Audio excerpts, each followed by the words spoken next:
கர்த்தருக்குள் மிகவும் அன்பான சகோதர சகோதரிகளே, இந்த அருமையான செய்தியின் வழியாக உங்களை சந்திப்பதிலே நான் பெருமகிழ்ச்சி அடைகிறேன்.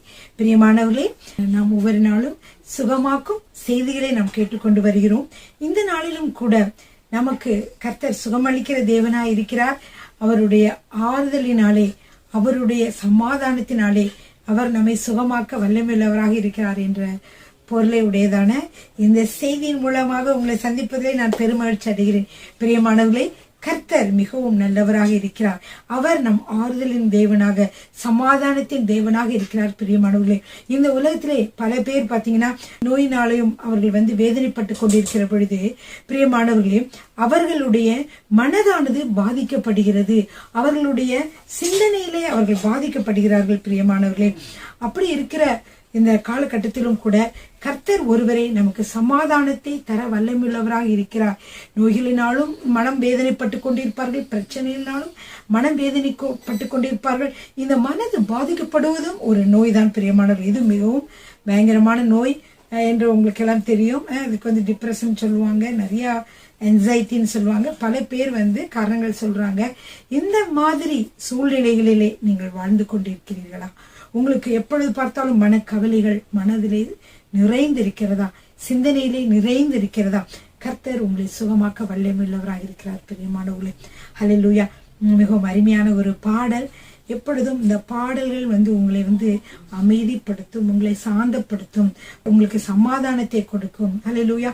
அப்படிப்பட்ட அருமையான தேவனுடைய வார்த்தைகளினாலே ஆனதுதான் இந்த பாடல்கள், கிறிஸ்தவ பாடல்கள். பிரியமானவர்களே, இதுல ஒரு அருமையான இந்த பாடலை நாம் பாடப் போகிறோம். ஹல்லேலூயா. அவர் தோள்களின் மேலே நான் சார்ந்திருப்பதால் கவலை ஒன்றும் எனக்கில்லையே.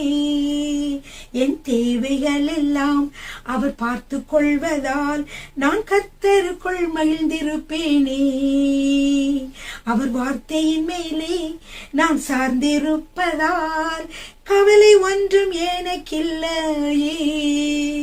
என் தேவைகள் எல்லாம் அவர் பார்த்து கொள்வதால் நான் கர்த்தருக்குள் மகிழ்ந்திருப்பேனே. யெகோவா ஈரே எந்த தேவன், தேவைகள் யாவும் சந்திப்பீரே. யெகோவா ரஃபா எந்த தேவன், என்னாலும் சுகம் தருவீரே. அவர் தோள்களின் மேலே நான் சாய்ந்திருப்பதால் கவலை ஒன்றும் எனக்கில்லையே. என் தேவைகள் எல்லாம் அவர் பார்த்து கொள்வதால் நான் கர்த்தருக்குள் மகிழ்ந்திருப்பேனே.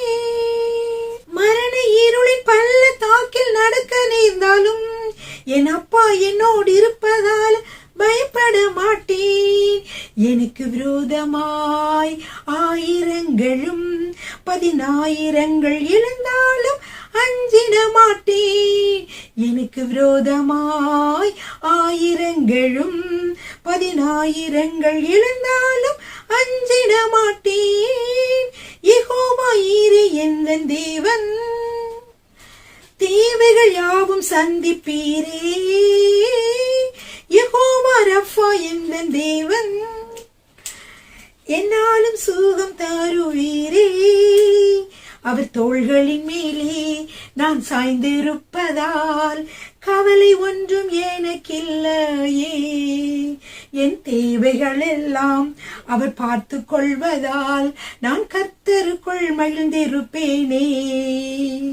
அவர் வார்த்தையின் மேலே நான் சார்ந்திருப்பதால் கவலை ஒன்றும் எனக்கில்லையே.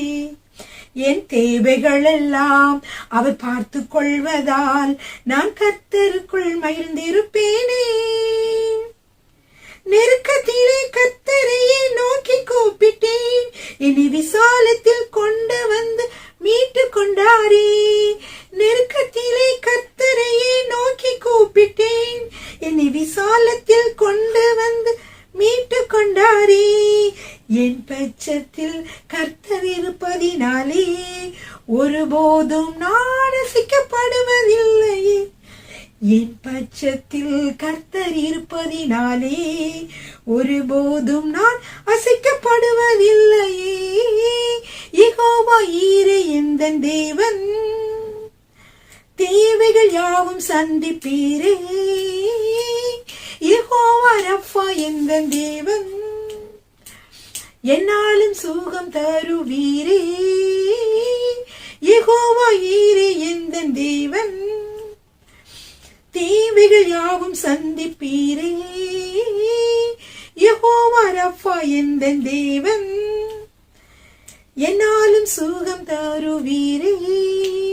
அவர் தோள்களின் மேலே நான் சாய்ந்திருப்பதால் கவலை ஒன்றும் எனக்கில்லையே. என் தேவைகள் எல்லாம் அவர் பார்த்து கொள்வதால் நான் கர்த்தருக்குள் மகிழ்ந்திருப்பேனே. அவர் வார்த்தையின் மேலே நான் சார்ந்திருப்பதால் கவலை ஒன்றும் எனக்கில்லையே. என் தேவைகள் எல்லாம் அவர் பார்த்து கொள்வதால் நான் கர்த்தருக்குள் மகிழ்ந்திருப்பேனே. அல்லேலூயா.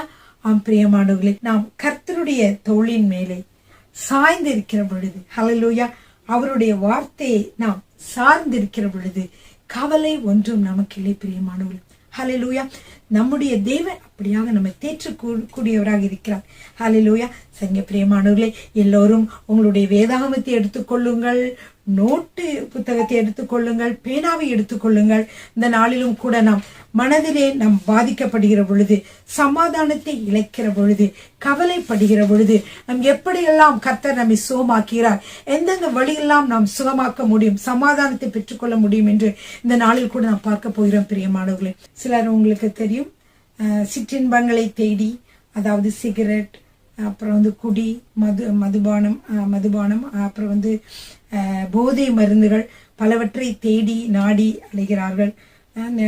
அப்புறம் நாடகங்கள் பார்க்கிறது, கச்சேரிகளுக்கு செல்வது, சினிமா பார்ப்பது, இப்படியாக பல காரியங்களும் கூட அவர்கள் சமாதானத்தை இழந்த பொழுது சமாதானத்தை கிடைக்குமா என்று சொல்கிறார்கள் பிரியமானவர்களே.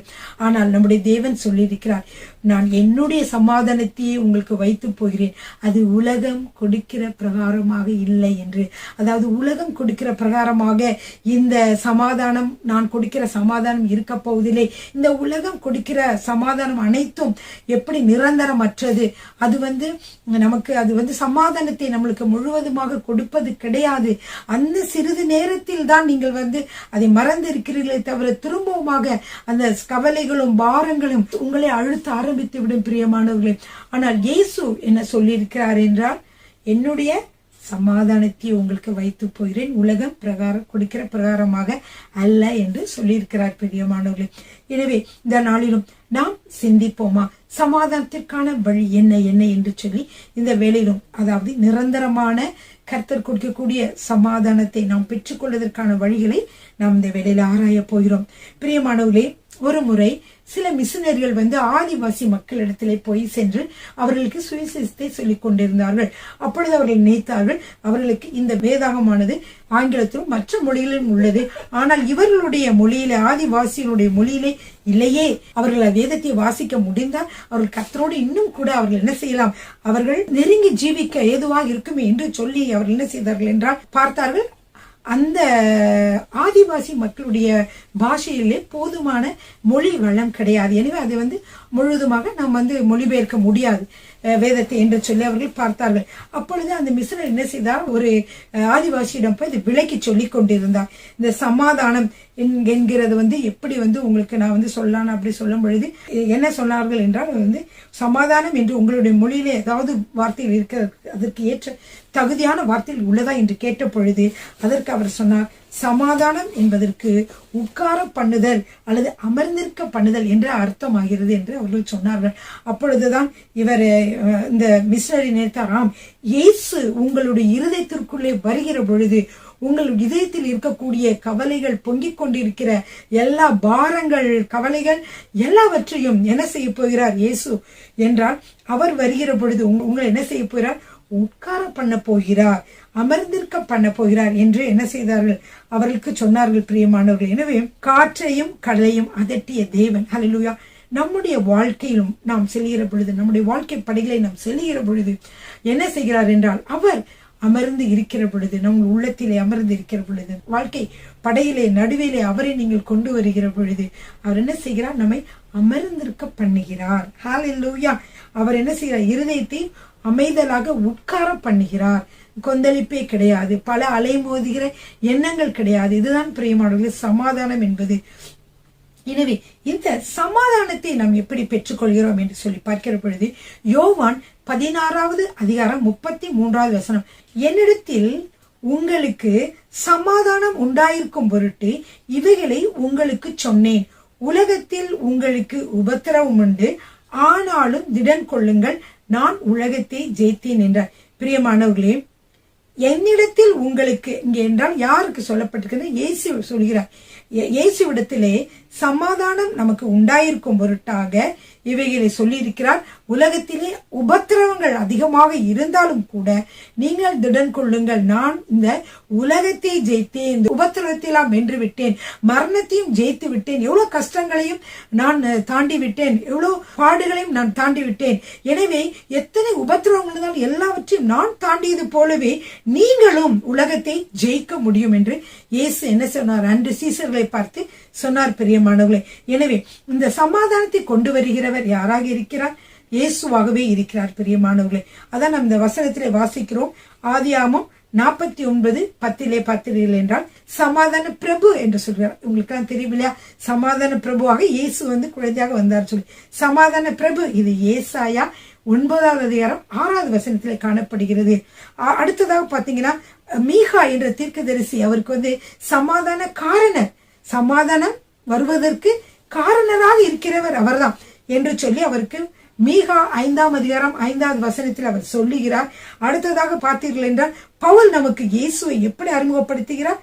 சமாதானத்தின் தேவன் என்று சொல்லி அறிமுகம் செய்கிறார். ரோமர் 16வது அதிகாரம் 20வது வசனத்திலே நாம் வாசிக்கலாம். பிரியமானவர்களே, இப்படியாக இயேசு கிறிஸ்து நமக்கு சமாதான கர்த்தராக, சமாதான பிரபுவாக, சமாதான காரணராக, சமாதானத்தின் தேவனாக என்ன செய்கிறார்? நமக்கு இருக்கிறார். பிரியமானவர்களே, இப்படிப்பட்ட தேவன் உங்களோடு இருப்பார் என்றால் உங்களுடைய வாழ்நாள் எல்லாம் சமாதானமாகவே இருக்கும். பிரியமானவர்களே, சரிங்க பிரியமானவர்களே, கடைசியாக இயேசு சொன்ன இன்னொரு வசனத்தை வாசிக்கலாம். லூக்கா 1ஆம் அதிகாரம் 79வது வசனம். லூக்கா 1ஆம் அதிகாரம் 79வது வசனம், நம்முடைய கால்களை சமாதானத்தின் வழியிலே நடத்தவும் அவ்விரக்கத்தினாலே உன்னதத்திலிருந்து தோன்றி அருணோதயம் நம்மை சந்தித்திருக்கிறது என்றான். இங்க அருணோதயம் என்பது இயேசு கிறிஸ்துவை குறிக்கிறது. பிரியமானவர்களே, பாருங்க இவ்வளவு அழகா அவர் சொல்லியிருக்காரு.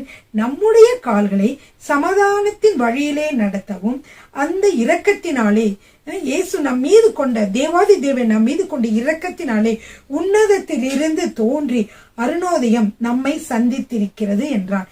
ஹல்லேலூயா. அந்த அருணோதயம் யார்? இயேசு கிறிஸ்து. ஓகே, சரிங்க பிரியமானவர்களே, இன்றைக்கு முதல்ல இயேசு தரும் சமாதானத்தை பற்றி நம்ம பார்க்க போறோம். அது வசனங்கள் மூலியமாக உங்களுக்கு சொல்ல போறேன். இந்த வசனங்களை நீங்கள் திரும்பவும் வாசிக்கிற பொழுது நீங்கள் உங்களுக்கு சமாதானம் கிடைக்கும். பிரியமானவர்களே, நான் சொல்லுகிற வசனங்களை நீங்கள் எழுதி வைத்துக் கொள்ளுங்கள். ஃப்ரீயா இருக்கும் பொழுது சமாதானத்தை பெற வழி அல்லது சமாதான கர்த்தர் ஏதாவது ஒரு தலைப்பை போட்டு சமாதானத்தை தரக்கூடிய வசனங்கள் எல்லாம் நீங்க எழுதி வச்சுக்கொள்ளுங்க. ஒரே நோட்ல எழுதி வச்சுக்கோங்க. அப்ப நீங்க ஜெபிக்கிற பொழுது அதை நீங்க தொடர்ச்சியா வாசிக்கலாம், கவலையோடு இருக்கும் பொழுது வாசிக்கலாம், அல்லது எந்த நேரங்களும் நீங்க அதை வாசித்து சமாதானத்தை நீங்கள் பெற்றுக்கொள்ளலாம். பிரியமானவர்கள், ஹல்லேலூயா. சரிங்க, அடுத்ததாக நம்ம பார்க்க போகிறோம் இயேசு தரும் சமாதானம்.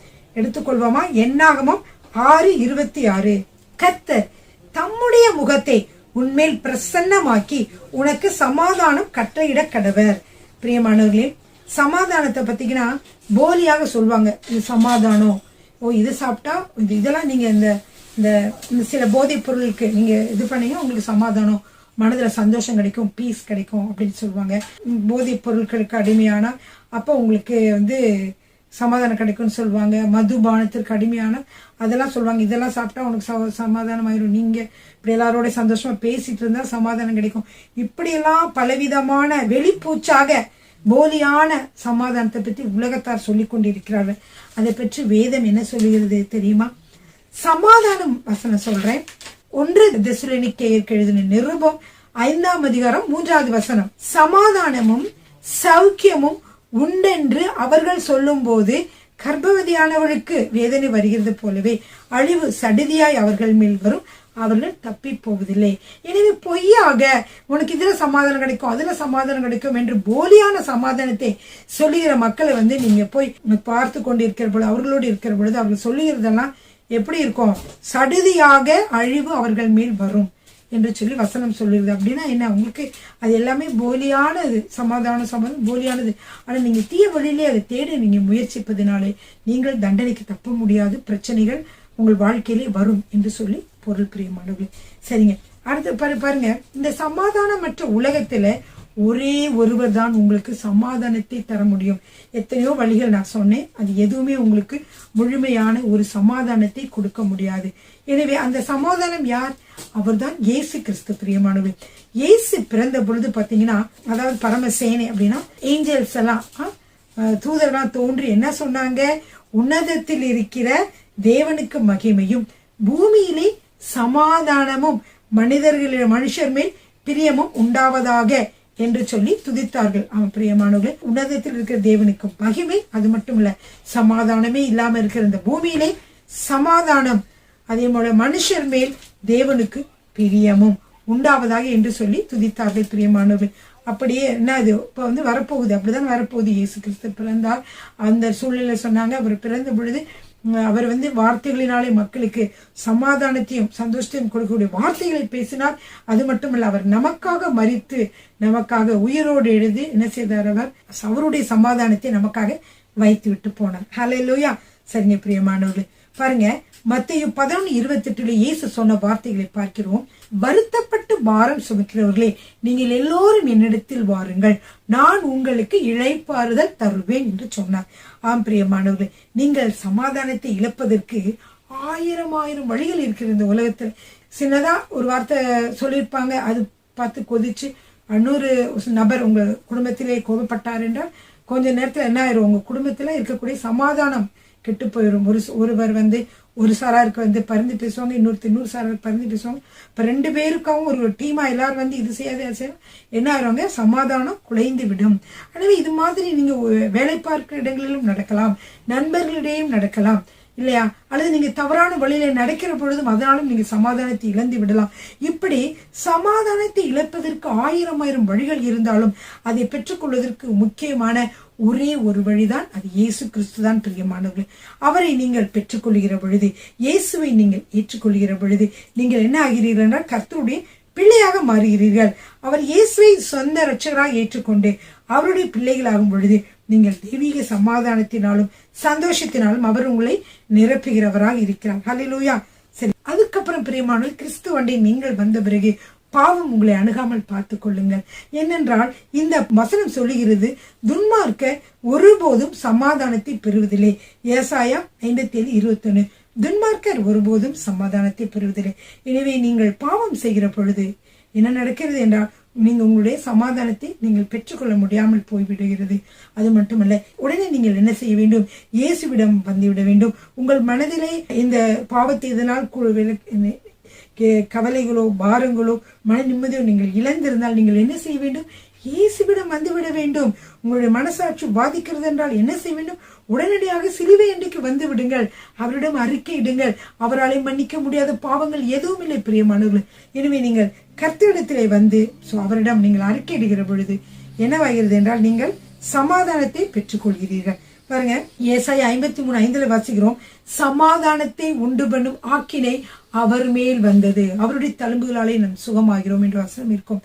என்னவென்றால் சமாதானத்தை உண்டு பண்ணும் ஆக்கினை இயேசு நாம் பாவம் செய்த பொழுது, நாம் துன்மார்க்கராக இருந்த பொழுது நமக்கு என்ன ஆகிறது? நம்முடைய சமாதானம் கெட்டு போன பிறகு நம்முடைய சமாதானத்தை உண்டுபடும் ஆக்கினே இயேசுவின் மேலே வந்தது. எனவே இயேசுவை ஏற்றுக்கொண்டு அவருடைய இரத்தத்தினாலே கழுவப்பட்டு நீதிமான்களாக மாற்றப்பட்ட ஒவ்வொருவருக்கும் சமாதானம் உண்டு பிரியமானவர்களே. ஹல்லேலூயா. பாத்தீங்கன்னா சங்கீதம் 29:11 வசனத்துல வாசிக்கலாம், கர்த்தர் தமது ஜனத்திற்கு பலன் கொடுப்பார், கர்த்தர் தமது ஜனத்திற்கு சமாதானம் அருளி அவர்களை ஆசீர்வதிப்பார். ஹல்லேலூயா.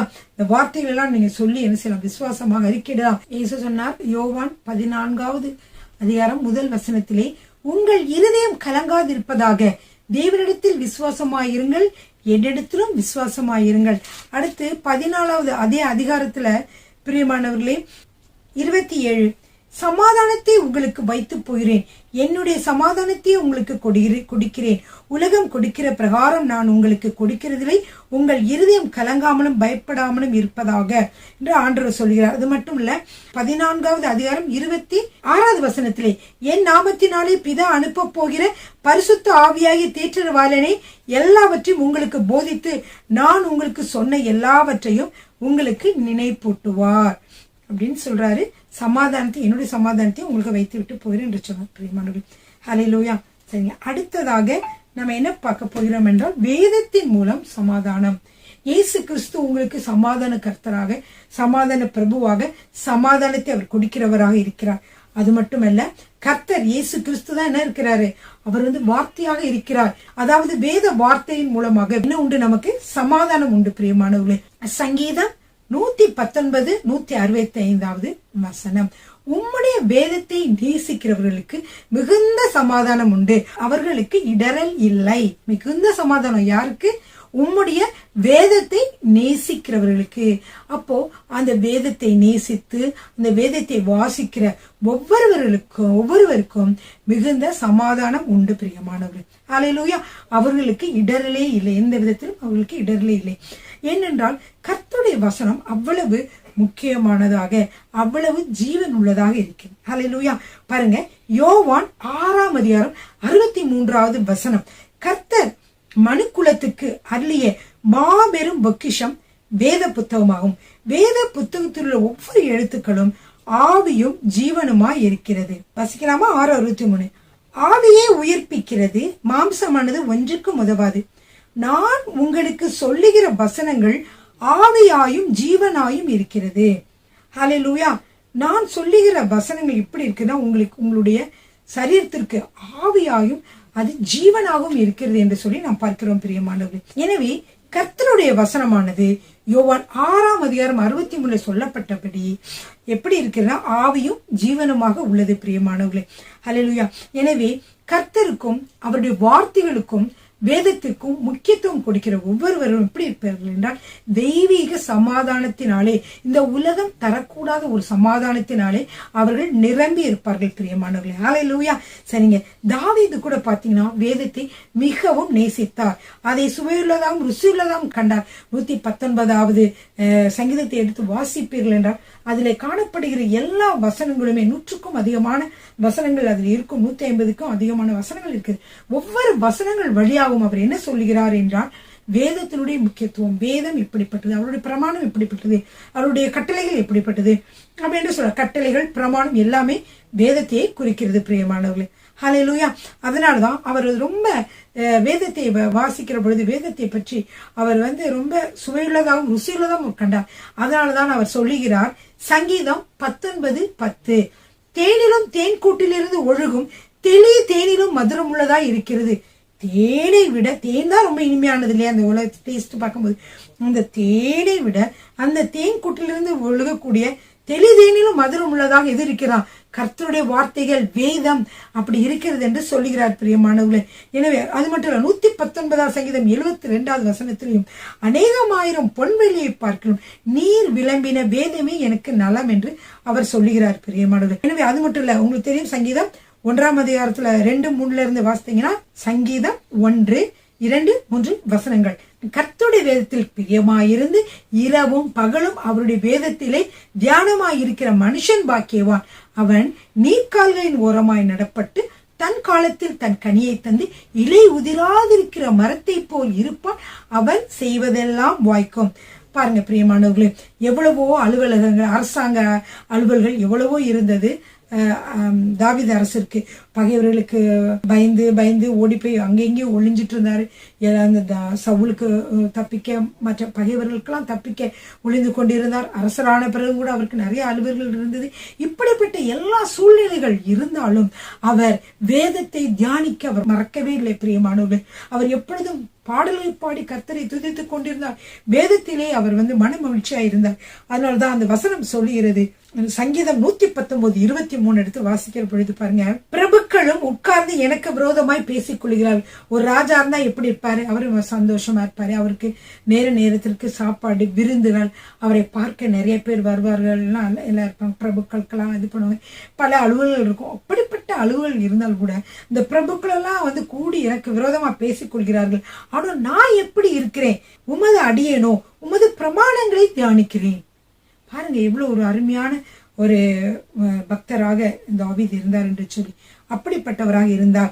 அதே மாதிரி யோபுக்கும் பாத்தீங்கன்னா, யோபு பக்தன் கூட அநேக போராட்டங்கள், துன்பங்கள், பாடுகள் எல்லாம் இருந்தாலும் கூட அவர் யோபு 23:12 வாசிக்கிறோம். 3வது அதிகாரம் 12வது வசனம், அவர் உதடுகளின் கற்பனைகளை விட்டு நான் பின் வாங்குவதில்லை, அவருடைய வாயின் வார்த்தைகளை எனக்கு வேண்டிய ஆகாரத்தை பார்க்கலும் அதிகமாய் காத்து கொண்டேன். ஆகாரத்தை பார்க்கலும் அவர் அதிகமாய் காத்து கொண்டேன் என்று சொல்கிறார் பிரியமானவர்களே. அப்படியாக எவ்வளவு முக்கியமானதா இருக்கு பாருங்க. ஒரு நாளைக்கு நம்ம 3 வேளை, சில 4 வேளை கூட சாப்பிடுவார்கள், 2 வேளை கூட சாப்பிடுகிறோம். பொதுவாக நாம் 3 வேளை நாம் சாப்பிடுகிறோம் என்றால் அதை விட என்ன செய்ய வேண்டும்? 3 வேளையும் நாம் வேதத்தை படிக்க வேண்டும் பிரியமானவர்கள். எனக்கு தெரிந்த ஒரு பெரிய ஊழியக்காரர் தான். அவர் என்ன செய்வாராம், வேதத்தை சாப்பிட நேரத்துக்கு முன்னாடி என்ன செய்வார், வேதத்தை எடுத்து அந்த கொஞ்சம் பாக்கெட்ல வச்சுப்பார், எடுத்து ஒரு அதிகாரத்தை வாசித்து விட்டு தான் சாப்பிடுவாங்க. அப்படியாக சிலர் அந்த என்னது சொல்றது, இது மாம்சத்திற்குரிய ஆகாரத்தை விட நம்முடைய ஆத்மாவிற்குரிய ஆகாரமாகிய வேதத்தை தான் என்ன செஞ்சிருக்காங்க, நிறைய பேர் அதற்கு முக்கியத்துவம் கொடுத்து அதை படித்திருக்கிறார்கள். ஹல்லேலூயா. சரிங்க பிரியமானவர்களே, ஏசாயா 48:18, என் கற்பனைகளை கவனித்தாயானால் நலமாயிருக்கும், அப்பொழுது உன் சமாதானம் நதியை போலும், உன் நீதி சமுத்திரத்தின் அலைகளை போலும் இருக்கும். அப்போ நம்மளுடைய சமாதானமானது நதியை போல இருக்க வேண்டும் என்றால் அவருடைய கற்பனைகளை, அவர் என்ன சொல்கிறார் என்ற வார்த்தைகளை நாம் என்ன செய்ய வேண்டும்? கவனிக்க வேண்டும் பிரியமானவர்களே. உங்களுடைய ஆவிக்குரிய வாழ்க்கையை வசனத்தினால் கட்டி எழுப்புங்கள். இயேசு கிறிஸ்து 2 விதமான வீடுகளை குறித்து சொன்னார் என்று உங்களுக்கு தெரியும். மத்தேயு 7ஆம் அதிகாரத்துல சொல்லி இருக்கிறார். ஆகையால் நான் சொல்லி இந்த வார்த்தைகளை கேட்டு அவைகளின்படி செய்கிறவன் எவனோ அவன் கண்மலையின் மேல் தன் வீட்டை கட்டின புத்தியில மனுஷனுக்கு ஒப்பிடுவேன். பெருமழை சொரிந்து பெருவெள்ளம் காற்று அடித்து அந்த வீட்டின் மேல் மோதியும் அது விழவில்லை, ஏனென்றால் அது கண்மலையின் மேல் அஸ்திபாரம் போடப்பட்டிருந்தது. பிரியமானவர்களே, கண்மலையாகிய கர்த்தருடைய வார்த்தையின் மீது உங்கள் வீடு கட்டப்பட்டிருக்கும் என்றால் எப்பொழுதும் உங்களுக்கு சமாதானம் தான் பிரியமானவர்களே. எனவே நீங்கள் வேதத்தை வாசிக்கிற பொழுது எப்படி ஒரு தண்ணீருக்குள்ள வைக்கப்பட்ட ஸ்பாஞ்ச் தண்ணீரை எப்படி உறிஞ்சு கொள்ளுமோ அது போல கர்த்தருடைய வார்த்தைகளை என்ன செய்ய வேண்டும்? உங்களுடைய மனதிலே நீங்கள் அதை உறிஞ்சு வைத்துக் கொள்ள வேண்டும். அப்பொழுது அது எப்படி இருக்கும்? ஆவும் ஜீவனுமாக உங்களுடைய உள்ளத்திலே அது இருக்கும் பிரியமானவர்களே. அது மட்டுமல்ல, உனக்கு நீடித்த நாட்களையும் தீர்க்காயுசையும் சமாதானத்தையும் பெருக பண்ணும். என்னுடைய வார்த்தை இந்த நீதிமொழிகள் 3:2 காணப்படுகிறது. அந்த வார்த்தையில் கர்த்தருடைய வார்த்தைகள் எப்படி இருக்குமா? உனக்கு நீடித்த நாட்கள் தீர்க்காயுசு சமாதானத்தையும் பெருகப்படும். சமாதானமாக இருந்தால் நாம் நீண்ட காலம் வாழ முடியும். அப்ப நீண்ட காலம் வாழ்வதற்கும் சமாதானமாக இருப்பதற்கும் தீர்க்காயுசை கொடுப்பதற்கும் கர்த்தருடைய வார்த்தைகளை தேடி வாசியுங்கள். கர்த்தருடைய வார்த்தைகளை தினந்தோறும் வாசியுங்கள். அது உங்களுடைய ஆயுசு நாட்களை பெருகப்படும். ஏனென்றால் நீங்கள் கவலைகள், வியாதியினாலே, வருத்தத்தினாலே நீங்கள் கவலைகள் இருக்கும் பொழுது இன்னும் வியாதியை குறித்து இன்னும் அதிகமாக நீங்க சிந்திக்க உங்களுடைய உடலானது பலவீனப்படும் பிரியமானவர்களே. அதற்கு பதிலாக கர்த்தருடைய வார்த்தைகளை நீங்கள் வாசிக்கிற பொழுது உங்களுடைய உள்ளத்திலே சமாதானம் நதியை போல பெருகும் பிரியமானவர்களே. எனவே யோசுவா 1ஆம் அதிகாரம் 8 சொல்லப்பட்டது போல இந்த நியாயப்பிரமாண புத்தகம் என்றால் வேத புத்தகம் உன் வாயை விட்டு பிரியாதிருப்பதாக, இதில் எழுதியிருக்கிறவைகளின்படியெல்லாம் நீ செய்ய கவனமா இருக்கும்படி இரவும் பகலும் அதை தியானித்து கொண்டு இருப்பாயாக அப்படின்னு வசனம் சொல்லிடுது. அப்படின்னா என்னன்னா, நம்ம கர்த்தருடைய வார்த்தையில இரவும் பகலும் தியானித்து கொண்டு இருக்கிற பொழுது நம்முடைய வாழ்க்கையிலே சமாதானம், சந்தோஷம், அது மட்டுமல்ல நாம் எடுக்கிற காரியங்கள் அனைத்தையும் வாய்க்க செய்கிறார். அப்படியாக நம்முடைய வாழ்க்கையிலே கர்த்தர் நம்முடைய காரியங்களை வாய்க்க செய்கிற பொழுது நமக்கு சமாதானம், சந்தோஷமும் நிரம்பி வழியும் பிரியமானவர்களே. அல்லேலூயா. இது அந்த நாள்ல நம்ம வேதத்தை வாசிக்க வேண்டும். இயேசு கிறிஸ்துவே உங்களுக்கு சமாதானத்தை தருகிறார் என்று சொன்னேன். அதனால நீங்க கர்த்தரை நன்றியோடு கூட ஸ்தோத்திரித்து துதியுங்கள். அதே மாதிரி வேதத்தை எடுத்து வாசியுங்கள். அதுல உள்ள வசனங்கள், இப்ப நான் சொன்ன வசனங்கள்லாம் நீங்க எழுதி வைத்து அதெல்லாம் நீங்க வாசிச்சு கர்த்தருடைய வசனங்கள்ல எவ்வளவு சமாதானம் உங்களுக்கு கிடைக்கிறது என்று நீங்கள் தெரிந்து கொள்வீர்கள். பிரியமானவர்களே, கர்த்தர் உங்களை ஆசீர்வதிப்பாராக. ஆமென். கர்த்தர் உங்களை ஆசீர்வதிப்பாராக.